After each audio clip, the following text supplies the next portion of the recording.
So hi everyone, my name is मौसम नागपाल। आप सभी का स्वागत है मार्केट बाइट्स के इस चैनल पे। आज की इस वीडियो में हम यहाँ पे कवर करने वाले हैं MACD, moving average conversion divergence की स्ट्रेटेजी, जो कि 2025 में बहुत बढ़िया काम कर रही है। देखो, इस स्ट्रेटेजी में कुछ हमने मॉडिफिकेशंस करी है। नॉर्मल स्ट्रेटेजीज आपको यूट्यूब पे बहुत मिल जाएंगी। MACD आप वहाँ पे सर्च करोगे, लाखों स्ट्रेटेजीज आपको वहाँ पे मिल जाएंगी। बट 2025 में as per the current scenario कैसे ये स्ट्रेटेजी वहाँ पे काम कर सकती है, कौन से उसमें हमने मॉडिफिकेशंस करे हैं, उसके वहाँ पे क्या रूल्स होंगे, कौन सा इंडिकेटर। देखो, MACD तो हम वहाँ पे यूज़ करेंगे, बट इसके साथ थोड़ा सा हमने मॉडिफाई उसको किया है सो दैट यहाँ पे जो आपको फेक ब्रेकआउट्स देखने को मिलते हैं या फेक वहाँ पे ब्रेकडाउन्स देखने को मिलते हैं, वो यहाँ पे निगलेक्ट हो जाएंगे। मतलब मैं ये नहीं बोल सकता हूँ 100% वहाँ पे निगलेक्ट हो जाएंगे। 100% कोई भी स्ट्रेटेजी वहाँ पे काम नहीं करती है, बट ये स्ट्रेटेजी की एक्यूरेसी वहाँ पे जहाँ पे आपको पहले 50% मिलती थी, अब वो आपको एक्यूरेसी आराम से 70 से 75% आपको एक्यूरेसी मिल जाएगी ये MACD की, जो 2025 हम यहाँ पे स्ट्रेटेजी आगे डिस्कस करने वाले हैं। सो वीडियो को बिल्कुल स्किप मत करना। चैनल पे पहली बार आए हो तो वीडियो को लाइक और चैनल को सब्सक्राइब करना मत भूलना, बिकॉज एवरी सैटरडे आपको टोटली फ्री ऑफ कॉस्ट ऐसी नई लर्निंग वीडियोस वहाँ पे मिलती है रिलेटेड टू स्टॉक मार्केट, और डेली बेसिस पे आपको निफ्टी और बैंक निफ्टी के वहाँ पे लेवल्स भी देखने को मिलते हैं, जो कि नेक्स्ट डे आपके ट्रेडिंग में वहाँ पे काम आ सकते हैं। तो फटाफट सब्सक्राइब वाले बटन को दबा देना, ठीक है। चलो ये शुरू करते हैं। तो सबसे पहले यहाँ पे शुरुआत करते हैं इसके रूल्स के साथ। हम यहाँ पे टाइम फ्रेम कौन सा यूज करने वाले हैं। देखो, इसमें 2 टाइम फ्रेम आप वहाँ पे यूज कर सकते हो, दोनों में ही ये स्ट्रेटेजी यहाँ पे बढ़िया काम करती है। यहाँ पे जो मिनिमम आप जो टाइम फ्रेम वहाँ पे यूज करेंगे वो है यहाँ पे 30 मिनट्स का, ठीक है। और उसके ऊपर जो भी वहाँ पे बड़ा टाइम फ्रेम वहाँ पे यूज कर सकते हो। मैं बेसिकली कौन सा वहाँ पे टाइम फ्रेम यूज करता हूँ, या तो 30 मिनट्स का या वहाँ पे 4 आवर्स का। अब आप में से बहुत लोग नीचे पक्का कमेंट ऐसा डालोगे, क्या सर हम इसको 5 मिनट में यूज कर सकते हैं या 15 मिनट में यूज कर सकते हैं? बिल्कुल भी नहीं। उसके पीछे का यहाँ पे रीजन आपको बताऊंगा, बहुत ही कंक्रीट रीजन है। 30 मिनट्स मिनिमम, मतलब इससे छोटा टाइम फ्रेम आप वहाँ पे यूज नहीं करोगे। 30 मिनट्स, इससे ऊपर वाला जितना मर्जी बढ़िया वहाँ पे यूज कर लो, 30 मिनट से कम टाइम फ्रेम आप वहाँ पे यूज नहीं करोगे। और 4 आवर्स बेस्ट रहता है, मतलब इन दोनों में से कोई भी आप वहाँ पे यूज कर लो, बढ़िया है। उसके बाद 1 डे, 1 वीक, 1 मंथ, वो आपकी मर्जी है। जितना बड़ा आप टाइम फ्रेम वहाँ पे यूज करोगे उतनी ज्यादा आपको एक्यूरेसी वहाँ पे मिल सकती है। बट अगर इंट्रा डे की हम वहाँ पे बात करें, क्या मैं बोल रहा हूँ, इंट्रा डे की अगर हम बात करें तो 30 मिनट्स या 4 आवर में से, इन दोनों में से कोई भी आप वहाँ पे चुन सकते हो। इसका रीजन मैं अभी आपको बता देता हूँ, बाद में मैं ही ना भूल जाऊँ बताना। इसका रीजन क्या है, क्यों मैं आपको यहाँ पे बोल रहा हूँ कि भैया 30 मिनट से कम वहाँ पे यूज मत करना। देखो, हम यहाँ पे जो इंडिकेटर वहाँ पे यूज कर रहे हैं ना, वो MACD है। MACD यहाँ पे क्या है, एक लैगिंग इंडिकेटर है। वो आपने, अगर आप PUBG वगैरह कभी खेला होगा तो आपने देखा होगा ना, वो जो ब्लूटूथ वाले हेडफोन जब आप लगाते थे तो उसमें लैग आता था ना, थोड़ा सा 2 सेकंड्स का, 3 सेकंड का, जिसमें वो गोली की आवाज थोड़ी सी लेट सुनती थी कि भैया दुश्मन कहाँ पे गोली मारनी है। बस वही चीज इसमें आ रही है, ये लैगिंग इंडिकेटर है। अब अगर आपने यहाँ पे 5 मिनट का या 15 मिनट का अगर आपने टाइम फ्रेम वहाँ पे यूज किया है, तो यहाँ पे आपको लेट सपोज MACD में यहाँ पे 2 लाइनें ऐसे कट रही है, वो लाइनें आपको पहले कट के दिखा देंगी। आपको एक फेक ब्रेकआउट मतलब देखने को पहले ही मिल जाएगा, जबकि इसका कोई मतलब ही नहीं होगा वहां पे, समझ रहे हो। तो इसीलिए मतलब ये ब्रेकआउट आपको धक्के से ही दिखा देंगे छोटे टाइम फ्रेम पे, 5 मिनट के, 15 मिनट के। तो ऐसे इसलिए आपको ये छोटे वाले वहां पे टाइम फ्रेम नहीं यूज करने हैं। बड़ा टाइम फ्रेम वहां पे यूज करोगे तो ये फेक ब्रेकआउट वाला जो सिस्टम है ना, जो आपको धक्के से यहाँ पे दिखा देंगे, हाँ जी भैया लाइन कट गई, आपको वहाँ पे एंट्री करनी है, नहीं, ऐसे नहीं करनी है। इसलिए हम थोड़ा सा वहाँ पे बड़ा टाइम फ्रेम वहाँ पे यूज कर रहे हैं, जहाँ पे कैंडल्स की नॉइस थोड़ी सी वहाँ पे कम हो, और हमें जो भी वहाँ पे ब्रेकआउट देखने को मिले एटलीस्ट उसकी एक्यूरेसी पहले वाले से ज्यादा हो। समझ गए हो, जहाँ पे आपको 50% एक्यूरेसी मिल रही थी, वहाँ पे वो एक्यूरेसी बढ़ के आपकी 70-75% हो जाए। समझ गए हो इतनी चीज। अब यहाँ पे नेक्स्ट आ जाते हैं, भैया ये स्ट्रेटेजी कहाँ पे काम करने वाली है। ये स्ट्रेटेजी आप निफ्टी में भी यूज कर सकते हो, मैं इंडेक्स की यहाँ पे बात कर रहा हूँ। निफ्टी 50 में भी आप इसको यूज कर सकते हो, इसको आप यहाँ पे बैंक निफ्टी में भी वहाँ पे यूज कर सकते हो, ठीक है जी। बैंक निफ्टी और निफ्टी 50 में, ये इंडेक्स में ये स्ट्रेटेजी बहुत बढ़िया यूज हो सकती है। 2 मिनट यार, रात को 3 बजे कौन कॉल करता है यार। इंडिकेटर की हम यहाँ पे बात कर लेते हैं। तो इंडिकेटर यहाँ पे हम कौन सा यूज करने वाले हैं, एक MACD तो हम यहाँ पे यूज करेंगे, साथ ही साथ इसमें हम यहाँ पे एक्सपोनेंशियल मूविंग एवरेज भी हम यहाँ पे यूज करने वाले हैं। कौन सा एक्सपोनेंशियल मूविंग एवरेज हम यहाँ पे यूज करेंगे, वो है यहाँ पे 50 EMA। एक्सपोनेंशियल मूविंग एवरेज कौन सा यूज करेंगे, 50 EMA। अब इसकी सेटिंग्स क्या रहने वाली है इंडिकेटर की, तो जैसे कि अभी मैंने आपको बताया कि हम यहाँ पे जो एक्सपोनेंशियल मूविंग एवरेज है वो हम यहाँ पे करेंगे 50 का यूज। टाइम फ्रेम जो हम यहाँ पे यूज करने वाले हैं, TF मतलब कि टाइम फ्रेम मैं यहाँ पे बोल रहा हूँ, वो हम यहाँ पे मिनिमम 30 मिनट्स का टाइम फ्रेम यहाँ पे लेंगे। और उसके बाद दूसरा हम यहाँ पे जो मेन इंडिकेटर है हमारा वो होगा MACD का। कहाँ पे एंट्री करना है, कहाँ पे आपको एग्जिट करना है, सब कुछ बताऊंगा, थोड़ा सा सब्र करते जाओ, साथ साथ अपने नोट्स वहाँ पे बनाते जाओ, क्योंकि इसकी हम जाके बैक टेस्टिंग भी करने वाले अपने टर्मिनल पे यहाँ पे। उसके बाद अब MACD क्या चीज होती है ये हम यहाँ पे थोड़ा सा देख लेते हैं। अब ये MACD का आपके सामने मैंने एक इमेज लगा दिया है। MACD के देखो टोटल ना 4 कंपोनेंट्स होते हैं। क्या होते हैं, MACD के टोटल 4 कंपोनेंट्स होते हैं। अब 4 कंपोनेंट्स में पहला यहाँ पे आता है भैया MACD की मेन लाइन आ गई, ये ब्लू लाइन सी जो आपको यहाँ पे दिख रही है ये MACD की लाइन है। अब ये लाइन कैसे बनती है, कौन सा एक्सपोनेंशियल मूविंग एवरेज माइनस होके कौन सा एक्सपोनेंशियल मूविंग एवरेज बनता है, 26 - 12, इतना आपको डिटेल में जाने की कोई जरूरत नहीं है। बस सिंपल सी देसी लैंग्वेज में बात यहाँ पे समझ लो कि भैया MACD जब आप इंडिकेटर यहाँ पे लगाओगे तो आपको ऐसा यहाँ पे नीचे आपको ग्राफ वहाँ पे दिख जाएगा, जिसके अंदर ये हिस्टोग्राम हो गया, ये पहला कंपोनेंट आ गया MACD का, ये हिस्टोग्राम। ऑब्वियसली अब यहाँ पे आपको दिख रहा है कि भैया ग्रीन यहाँ पे हिस्टोग्राम बन रहा है, तो कहीं ना कहीं पे एक बुलिश वहाँ पे रिवर्सल आ रहा है, और अगर रेड बन रहा है तो कहीं ना कहीं पे यहाँ पे बेरिश यहाँ पे रिवर्सल आ रहा है। तो आप देख रहे हो ये जो बीच में वाली आपको ये लाइन यहाँ पे जो आपको दिखा रहा है, ये वाली जो आपको लाइन दिख रही है ये है भैया जीरो लाइन। बहुत लोग इस लाइन को यहाँ पे इग्नोर कर देते हैं, बट ये लाइन का भैया बहुत बड़ा महत्व है। जब हम अपनी स्ट्रेटेजी यहाँ पे डिस्कस करेंगे तो ये लाइन से आपको मैं बहुत चीजें यहाँ पे समझाऊंगा। अब दूसरी यहाँ पे क्या चीज आ गई, ये जो आपको यहाँ पे पिंक सी और रेड सी यहाँ पे जो लाइन आपको दिख रही है ये आती है भैया सिग्नल लाइन। एक तो MACD यहाँ पे लाइन होगी ब्लू वाली, और यहाँ पे जो दूसरी लाइन दिख रही है, जब ये यहाँ पे MACD यहाँ पे सिग्नल लाइन को नीचे काटता है तो क्या इसका यहाँ पे मतलब होता है, और जब इसको यहाँ पे नीचे से, मतलब पहले इसने ऊपर से यहाँ पे काटा, अब यहाँ पे इसने नीचे से काटा, तो इसका यहाँ पे क्या मतलब है वो हम यहाँ पे एक एक करके डिस्कस करते हैं। इसको एक बार डिलीट कर देते हैं। अब जब MACD लाइन इसको यहाँ पे ऊपर से काटेगी, MACD लाइन जब यहाँ पे सिग्नल लाइन को, ये यहाँ पे सोच लो ये सिग्नल लाइन है, ठीक है। अब ये दूसरी यहाँ पे MACD लाइन है, ये कौन सी है यहाँ पे MACD लाइन। यहाँ पे आ गया भैया आपका जीरो लाइन, ये कौन सी आ गई भैया आपकी जीरो लाइन। अब MACD इसको यहाँ पे सिग्नल लाइन को काटते हुए नीचे को आ रही है, तो कहीं ना कहीं पे ये हमारा एक बियरिश सिग्नल आ रहा है।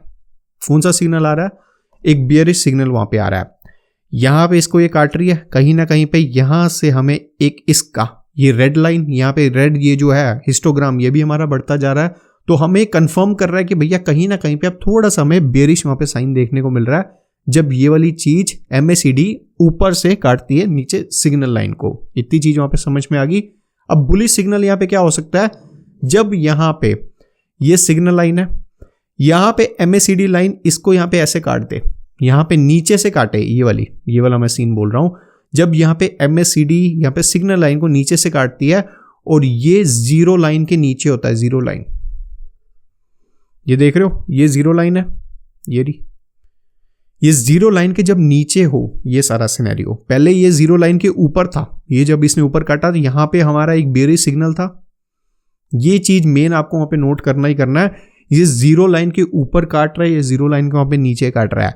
अगर यहाँ पे जीरो लाइन के ऊपर को काटे MACD यहाँ पे इसको सिग्नल लाइन को, तो ये बेरिश सिग्नल है, और जीरो लाइन के अगर नीचे से यहाँ पे MACD अगर सिग्नल लाइन को काटे तो ये एक तरह का वहां पे बुलिश सिग्नल आ रहा है।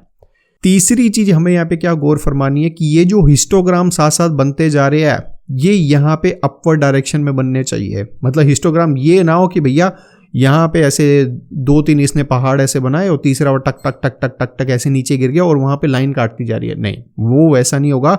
जैसे लाइन यहाँ पे काटी है तो हिस्टोग्राम भी एक इंक्रीजिंग फेस में यहाँ पे होना चाहिए, एक अपवर्ड डायरेक्शन में हिस्टोग्राम्स भी वहाँ पे बनने चाहिए। ऑब्वियसली एक टॉप वहाँ पे बनेगा, उसके बाद नीचे आ जाए, कोई दिक्कत की बात नहीं है, बट स्टार्टिंग में जब यहाँ पे ये चीज काट रही है तो हिस्टोग्राम वहाँ पे एक पॉजिटिव होने चाहिए, ग्रीन होने चाहिए। अगर हम बुलिश खेल रहे हैं और अगर हम वहाँ पे बेरिश खेल रहे हैं, मतलब नेगेटिव वहाँ पे आ रहे हैं, तो हिस्टोग्राम कहीं ना कहीं पे नेगेटिव में वहाँ पे इंक्रीज होने चाहिए। ये चीज़ आई थिंक अभी तक आपको क्लियर हो गया होगा। नहीं हुआ तो इतना वाला पार्ट वहाँ पे दोबारा देख लेना, क्योंकि ये वहाँ पे मेन पार्ट है। अगर आपको ये चीज़ वहाँ पे समझ में आ रही है तो सीधा हम वहाँ पे जाके टर्मिनल पे इसकी बैक टेस्टिंग करने वाले हैं कि क्या क्या इसमें हम और थोड़ा सा वहाँ पे मॉडिफिकेशन अपनी वहाँ पे करेंगे। ये जस्ट मैंने अभी आपको बेसिक समझाया। ये बेसिक है MACD का, कि MACD के वहाँ पे कितने पार्ट्स है, 4 कंपोनेंट्स है।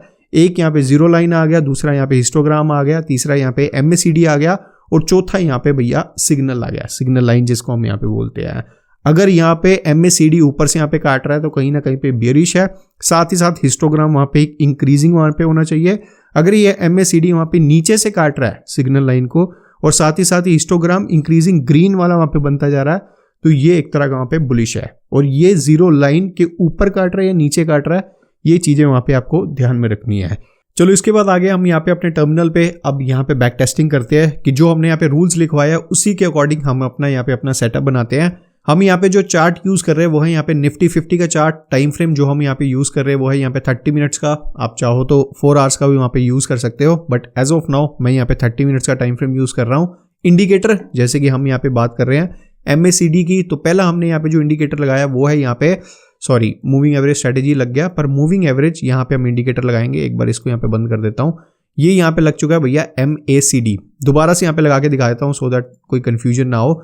यहाँ पे जो हमने इंडिकेटर लगाया वो है यहाँ पे MACD का, मूविंग एवरेज कन्वर्जन डाइवर्जेंस। हमने यहाँ पे इंडिकेटर लगा दिया है और ये ऊपर स्ट्रेटेजी वाला लग चुका है। एक बार इसको मैंने उड़ा दिया है। ये हमारा यहाँ पे इंडिकेटर लग गया है। यहाँ पे इसमें MACD में कोई हमने सेटिंग्स चेंज नहीं करनी है, जो कि हमने अपने रूल्स में देखा था। हमें MACD की लाइन वहाँ पे दिख रही है, हमें यहाँ पे सिग्नल लाइन दिख रही है, यहाँ पे हमें ऑरेंज कलर की सिग्नल लाइन दिख रही है, बट कोई दिक्कत की बात नहीं है। आप चाहो तो उसको कोई और कलर वहाँ पे यूज़ कर सकते हो, बट मुझे ऑरेंज यहाँ पे ठीक है। उसके बाद हमें यहाँ पे हिस्टोग्राम भी दिख रहा है, एज वेल एज जो एक सेंटर लाइन है जिसको हम यहाँ पे जीरो लाइन भी बोलते हैं, वो भी हमें यहाँ पे दिख रही है। तो हमें इसमें कोई सेटिंग्स की जरूरत नहीं है, कोई सेटिंग्स को यहाँ पे चेंज करने की। अब यहाँ पे फेक ब्रेकआउट या फेक ब्रेकडाउन, उसको यहाँ पे निगलेक्ट करने के लिए या बोलूँ अपनी एक्यूरेसी पे बढ़ाने के लिए हम यहाँ पे एक और इंडिकेटर यहाँ पे हम यूज़ कर रहे हैं, जो कि हमने यहाँ पे बात किया था। वो है यहाँ पे मूविंग एवरेज का, मूविंग एवरेज एक्सपोनेंशियल का हमने यहाँ पे लगा दिया। अब मूविंग एवरेज एक्सपोनेंशियल यहाँ पे देखो, MACD भी ना यहाँ पे एक्सपोनेंशियल मूविंग एवरेज ही है, जैसे कि आपको नाम में दिख रहा है मूविंग एवरेज। ये जो आपको सिग्नल लाइन यहाँ पे दिख रही है ना, ये 9 EM में ही है। ये जो हमने अभी एक्सपोनेंशियल मूविंग एवरेज लगाया, अब ये भी 9 है, तो फर्क क्या पड़ा फिर।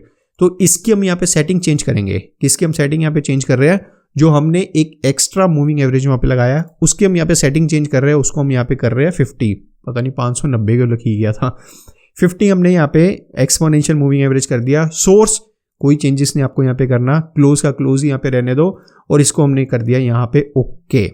अब यहाँ पे कहीं से भी भैया शुरू हो जाओ, कहीं से भी शुरू हो जाओ।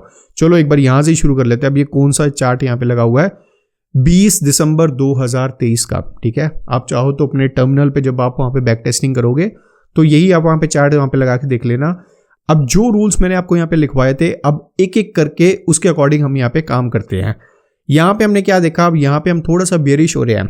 बेरिश क्यों हो रहे हैं, क्योंकि हम यहाँ पे देख रहे हैं कि यार ये MACD की यहाँ पे जो लाइन है ना, ये ऊपर से काट रही है सिग्नल लाइन को, क्योंकि जीरो के ऊपर है ना।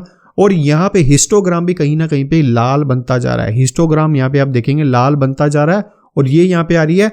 तीसरी मोस्ट इंपॉर्टेंट चीज अब हमें क्या गौर फरमानी है, जिससे हम वहाँ पे फेक ब्रेकआउट या ब्रेकडाउन वहाँ पे हम निगलेक्ट कर सके। हमें क्या देखना है कि ये यहाँ पे जो कैंडल्स हमें दिख रही है, जो 30 मिनट्स एक यहाँ पे कैंडल बन रही है, वो यहाँ पे 50 EMA के नीचे या फिर वहाँ पे ऊपर कट होनी चाहिए। अब इस केस में हम यहाँ पे बेरिश है, तो ऑब्वियसली हम यहाँ पे वेट करेंगे कि 50 EMA के नीचे वहाँ पे क्लोजिंग हो। जैसी वहाँ पे क्लोजिंग होती है, क्या आपको 100 पॉइंट नहीं मिल सकते थे यहाँ पे, बहुत इजीली आपको 100 पॉइंट यहाँ पे मिल सकते थे। यहाँ पे कुछ लोग बोलेंगे भैया यहाँ पे इस कैंडल ने काटा है, कोई दिक्कत की बात नहीं है। ये हम कैंडल ले लेते हैं। इस कैंडल का यहाँ पे लो बना है भैया 21,250। जैसे यहाँ पे 250 काटा, यहाँ पे कितना लो बन गया भैया, 250 से यहाँ पे आ गया भैया 21,080 रुपये पे। ये लो जी, हम तो यहाँ पे भैया 100 पॉइंट की बात कर रहे हैं। यहाँ पे तो आराम से आपको 200, 250, इवन यहाँ पे और नीचे भी यहाँ पे जाते तो आपको 300 पॉइंट भी यहाँ पे मिल जाते हैं। बट यहाँ पे 100 पॉइंट्स का 1:1 का यहाँ पे रेशो लेके चलना कि जो कैंडल यहाँ पे काट रही है, जितने पॉइंट्स की वो कैंडल यहाँ पे है, उतना आप वहाँ पे अपना रिवॉर्ड ले सकते हैं कि इस कैंडल का यहाँ पे आपका ये जो आपका हाई है इस कैंडल का, ये आपका स्टॉप लॉस होगा। और नीचे यहाँ पे जितनी बड़ी ये कैंडल बनी है, आराम से उतने पॉइंट्स का आप अपना वहाँ पे टारगेट ले सकते हैं। 1:1 100 पॉइंट्स का अगर आपका स्टॉप लॉस है तो 100 पॉइंट्स का आपका वहाँ पे टारगेट भी हो सकता है। अब कुछ वहाँ पे नीचे का एग्जाम्पल वहाँ पे ले लेते हैं। नीचे का यहाँ पे कहाँ पे बन रहा है, आने दे। अभी देखो, जब तक सेटअप हमारा नहीं बन रहा हम वहाँ पे कोई ट्रेड नहीं कर रहे हैं, ठीक है जी। हम वेट करेंगे हमारे सेटअप के आने का। जैसे ही हमारा वहाँ पे सेटअप बनेगा तभी हम वहाँ पे ट्रेड अपना एग्जीक्यूट करेंगे। अब ये वाला एग्जांपल यहाँ पे लीजिए। यहाँ पे हमारे सेटअप के अकॉर्डिंग ये MACD सिग्नल लाइन को काट रही है, हिस्टोग्राम यहाँ पे ऊपर जाता जा रहा है। बट जो मेन इंपॉर्टेंट पॉइंट है, क्या कोई कैंडल इसके ऊपर वहाँ पे क्लोजिंग कर रहा है? मैं इसकी यहाँ पे बात कर रहा हूँ। क्या कोई कैंडल यहाँ पे क्लोजिंग कर रहा है 50 EMA के ऊपर? यहाँ पे कोई कैंडल की क्लोजिंग नहीं हो रही है, इतनी बाद में जाके हो रही है। तो यहाँ पे हमारा सेटअप अभी यहाँ पे काम नहीं कर रहा है। और पीछे यहाँ पे चलते हैं, और पीछे यहाँ पे चलते हैं हम। ये लो जी, अब यहाँ पे हम आ गया इस पॉइंट पे। इस पॉइंट पे यहाँ पे आए, देखो हमारे सिग्नल एकदम सही मिला। यहाँ पे MACD सिग्नल लाइन को यहाँ पे काटा, हिस्टोग्राम भी यहाँ पे ऊपर जाता जा रहा है। बट यहाँ पे इतना बड़ा गैप अप हो गया। अब गैप अप जब हुआ, जो पॉइंट्स हमें वहाँ पे प्रॉफिट में आना था वो पहले गैप अप ये सारे पॉइंट्स खा गया। तो क्या आप ऐसे सेटअप में काम करोगे? बिल्कुल भी नहीं। जब इतना बड़ा गैप अप या गैप डाउन हो जाए तो जो हमें पॉइंट्स वहां पे मिलने थे वो ऑपरेटर ने सुबह ओपनिंग में ही खा गया। तो हमें क्या वहां पे पॉइंट्स मिलेंगे? कुछ भी नहीं। अब कोई लेटेस्ट यहाँ पे एकदम देख लेते हैं। अब लेटेस्ट में अगर मैं यहाँ पे आया, ये एकदम यहाँ पे हम जनवरी फेब की यहाँ पे बात कर रहे हैं। यहाँ पे हमें नीचे से एक सिग्नल वहां पे मिल रहा है कि भैया जो MACD लाइन है वो सिग्नल लाइन को यहाँ पे काट रही है, और ऊपर से यहाँ पे कहीं ना कहीं पे हमें हिस्टोग्राम भी ऊपर बढ़ता हुआ दिख रहा है। अब हमें जस्ट वेट करना है। जैसे ही हमारा ये देखो, जैसे ही हमारी यहाँ पे कैंडल की क्लोजिंग हमारे यहाँ पे 50 EMA के ऊपर वहां पे होगी, तो इस कैंडल से क्या आपको इस कैंडल तक आराम से आपको 100 पॉइंट नहीं मिल सकते थे? हमारे यहाँ पे स्टॉप लॉस क्या होगा? अब कुछ यहाँ पे लोग बोलेंगे भैया ये बड़ी कैंडल ने हमारा स्टॉप लॉस काट दिया। अरे मेरे भाई, ये जो कैंडल हमारी बनी है, ये वाली ग्रीन वाली कैंडल, इस कैंडल का यहाँ पे लो हमारा स्टॉप लॉस है। नेक्स्ट कैंडल यहाँ पे थोड़ी सी रेड बनी, कोई दिक्कत की बात नहीं है। अनलेस और अनटिल हमारा स्टॉप लॉस यहाँ पे नहीं कटा, हमारा ट्रेड भैया सुपर हिट है। यहाँ पे हमारी एंट्री हुई, यहाँ पे नेक्स्ट 2 कैंडल्स के बाद यहाँ पे हमें 2:15 बजे हमारा यहाँ पे बढ़िया 100, 150, 200 पॉइंट का हमारा यहाँ पे प्रॉफिट भी बुक हो गया। तो ये हमारा ट्रेड, इसमें भी हमारा बहुत बढ़िया सुपर हिट गया है। एक लास्ट एग्जाम्पल यहाँ पे हम देख लेते हैं। ये लो जी, यहाँ पे आ गया, बहुत ही शानदार एक एग्जाम्पल यहाँ पे दिख रहा है। हमारे सेटअप के अकॉर्डिंग MACD जब ऊपर से यहाँ पे काटती है सिग्नल लाइन को, जीरो लाइन के ऊपर वहां पे है, ये जीरो लाइन यहाँ पे है, इसके ऊपर यहाँ पे काटा, कहीं ना कहीं पे हम यहाँ पे बेरिश हो रहे हैं। हिस्टोग्राम यहाँ पे बढ़ता जा रहा है। अब हमें जस्ट वहां पे वेट करना है। जैसे ही यहाँ पे कोई कैंडल हमें दिखेगी जो यहाँ पे 50 EMA के नीचे वहां पे क्लोजिंग कर दे, ये कैंडल यहाँ पे 50 EMA के नीचे क्लोजिंग किया, जय माता दी, चलने दे चलने दे चलने दे चलने दे चलने दे, 100, 150, 200 पॉइंट आराम से आपको मिल जाएंगे।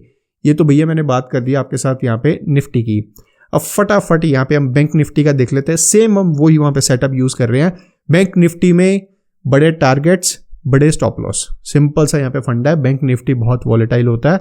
अगर आपने निफ्टी में पे 100 पॉइंट्स वहाँ पे लिए, तो बैंक निफ्टी में 200, 250, 300 ट्रेल अगर आपको करना आता है तो 400, 500 पॉइंट भी आपको मिल सकते हैं। But on the opposite side उतने बड़े आपके स्टॉप लॉस भी होंगे। ये चीज़ का आपको वहाँ पे ध्यान रखना है। अब चलो यहाँ से यहाँ पे ले लेते हैं। कब का है ये चार्ट? 5 नवंबर 2024। चलो जी, यहाँ पे हम क्या देख रहे हैं? जीरो लाइन के नीचे MACD लाइन सिग्नल लाइन को यहाँ पे काट रही है, बहुत बढ़िया बात है। क्या हमें कोई कैंडल 50 EMA के ऊपर दिख रही है? बहुत बढ़िया बात है। जैसी ही कैंडल वहाँ पे कटी, यहाँ पे इस कैंडल का जैसे यहाँ पे हाई कटा, कितना है भैया? 51,785। 785 से भैया 52,101, 200, 250, 300 पॉइंट। हम तो फिर भी 100, 200 पॉइंट की बात कर रहे हैं। समझ रहे हो ये चीज? बैंक निफ्टी में भी पहला एग्जांपल बहुत बढ़िया गया। दूसरा यहाँ पे ले लो। अब यहाँ पे वही एग्जांपल मैं दोबारा रिपीट करता हूँ। ये देखो MACD यहाँ पे नीचे से काट रही है, हमें कहीं ना कहीं पे बुल सिग्नल वहाँ पे मिल रहा है, हिस्टोग्राम हमारा ऊपर को जा रहा है। बट नेक्स्ट डे यहाँ पे मार्केट ही थोड़ी गैप अप होगी। क्या हम इसमें यहाँ पे एंट्री करेंगे?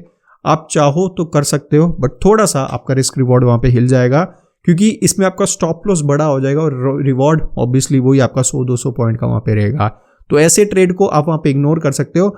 बट दिन के अंदर अंदर अगर आपको कुछ ऐसा ट्रेड मिल जाए, ये लो जी, MACD यहाँ पे ऊपर से काट रही है, हिस्टोग्राम नेगेटिव यहाँ पे आता जा रहा है, जैसे ही यहाँ पे ये लो जी 11:15 बजे के करीब ये कैंडल की यहाँ पे नीचे क्लोजिंग हो रही है, जैसे ही कैंडल का यहाँ पे लो कटा, जाने दे जाने दे जाने दे जाने दे, समझ गए हो।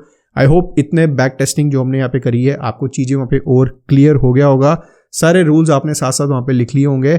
और वीडियो अगर अच्छा लगा हो तो वीडियो को लाइक ज़रूर कर देना, और हो सके तो अपने सारे दोस्तों और फैमिली मेम्बर्स के साथ इसको यहाँ पे ज़रूर शेयर करना कि अगर उनको भी स्टॉक मार्केट के बारे में सीखना है तो ये चैनल उनके लिए वहाँ पे दी बेस्ट है, क्योंकि यहाँ पे आपको फ्री में बहुत सारी नई चीज़ें वहाँ पे सिखाई जा रही है। तो मिलते हैं फिर अगली वीडियो में, तब तक के लिए जय हिंद।